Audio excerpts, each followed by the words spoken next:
नमस्कार, आपका बहुत बहुत स्वागत है। नया साल 2022 मीन राशि वालों के लिए क्या लेके आया है आज के वीडियो में ही मैं आपको बताऊंगा। वर्ष के शुरुआत में शनि देव आपकी लाभ भाव में गोचर कर रहे हैं, मकर राशि में स्वराशि के हैं, तो आपको हर प्रकार का ये लाभ 29 अप्रैल तक देने वाले हैं। शनि की तीसरी दृष्टि आपके लगन भाव पे पड़ेगी, तो शनि जो है इस दौरान आपको इस टाइप की टेंडेंसी देंगे कि आप कार्य को टाल लेंगे कि आज कर लूँगा कर लूँगा, इस टाइप की टेंडेंसी देते हैं। थोड़ा सा स्वास्थ्य का भी ख्याल रखिएगा, क्योंकि इस दौरान वो आप में नर्वस सिस्टम से संबंधित वायु विकार पैदा कर सकते हैं। इनकी 7वीं दृष्टि आपके संतान विद्या भाव में पड़ेगी, तो संतान या विद्या भाव में रुकावट पैदा कर सकते हैं, आपको आलसी बना सकते हैं,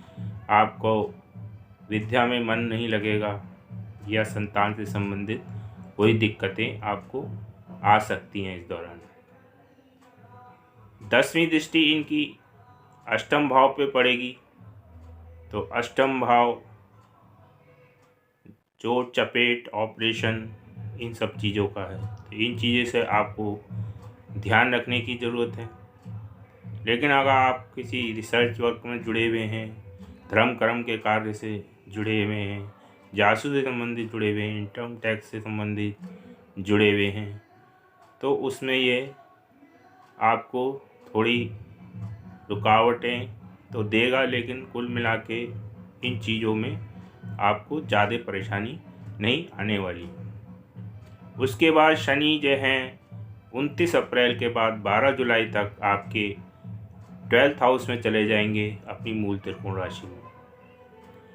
12th हाउस क्योंकि हानि का है, वहाँ पे वो अपने ही राशि में मूल त्रिकोण, जहाँ पे वो ज़्यादा कंफर्टेबल महसूस करते हैं, तो ज़्यादा मजबूत हो जाएंगे और राशि के रहेंगे, तो इस दौरान आपको हानि करा सकते हैं, क्योंकि इनकी धन भाव पे भी तीसरी दृष्टि है, तो इस दौरान आपको धन की हानि हो सकती है।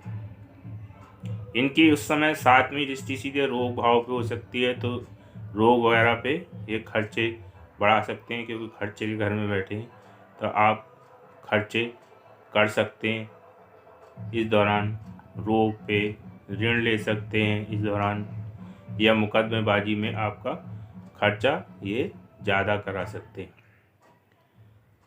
इसके बाद इनकी 10वीं दृष्टि आपके भाग्य भाव पे पड़ेगी, तो ये भी भाग्य में ना अच्छा ना बुरा, यानी कि भाग्य आपका 29 अप्रैल से जब ये शिफ्ट होके आपके 12 जुलाई तक कुंभ राशि में रहेंगे, तो नॉर्मल ही रहने वाला। 12 जुलाई के बाद ये रेट्रोगेट होके दोबारा आपके लाभ भाव में आ जाएंगे, तो जो जनवरी से 29 अप्रैल तक का समय मैंने आपको बताया, वही समय तो फिर आपका 12 जुलाई से दिसंबर तक का रहने वाला है।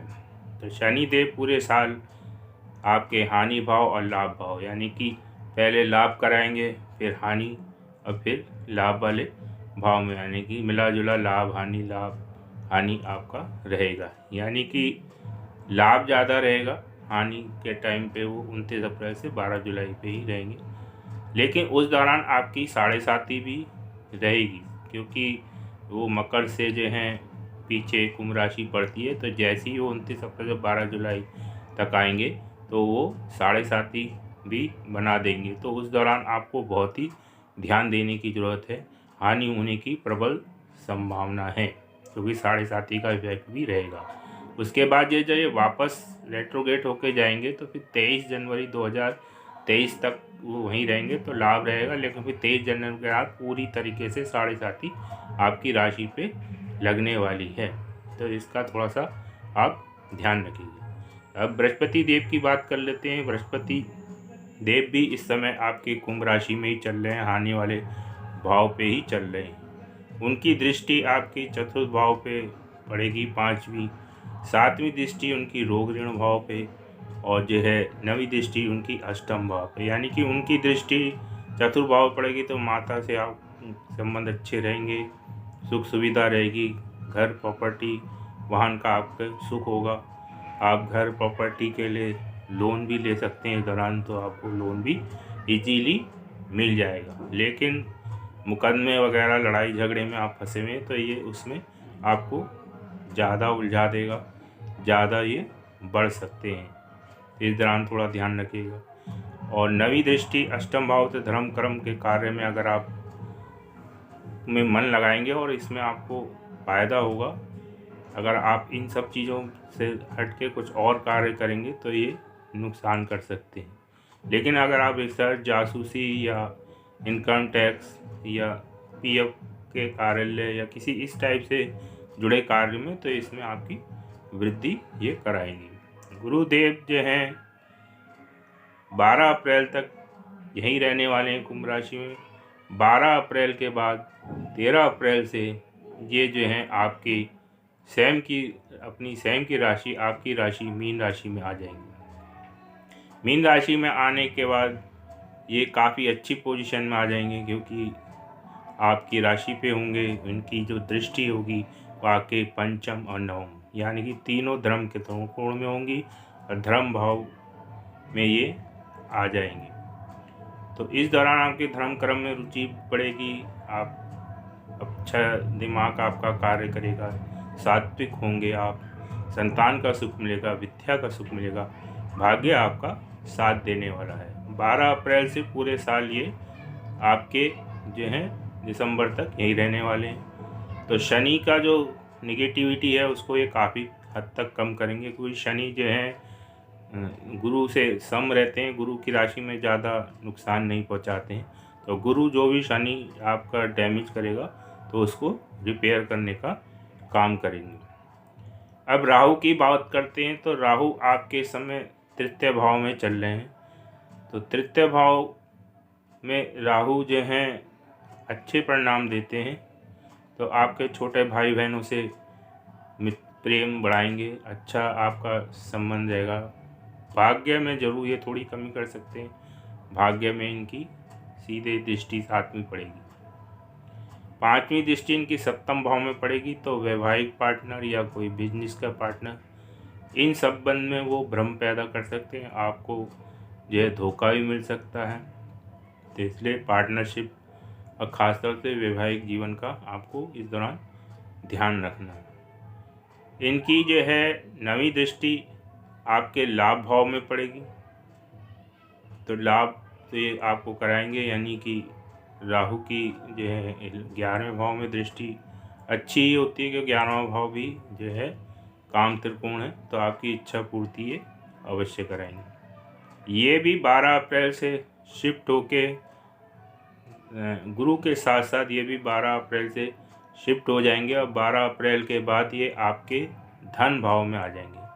तो इस दौरान आपको धन से संबंधित दिक्कतें बढ़ सकती हैं, आपकी वाणी उग्र हो सकती है, आप किसी से रशली बोल सकते हैं।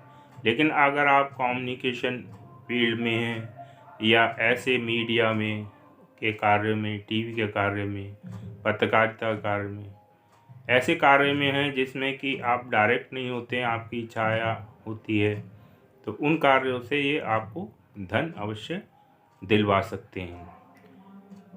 उस समय इनकी जो है पंचम दृष्टि रोग ऋण शत्रु भाव में है, तो ये उसका विस्तार कर सकते हैं, रोग बढ़ा सकते हैं, ऋण बढ़ा सकते हैं, शत्रु बढ़ा सकते हैं। और इनकी 7वीं दृष्टि सीधे आपके अष्टम भाव पे पड़ेगी।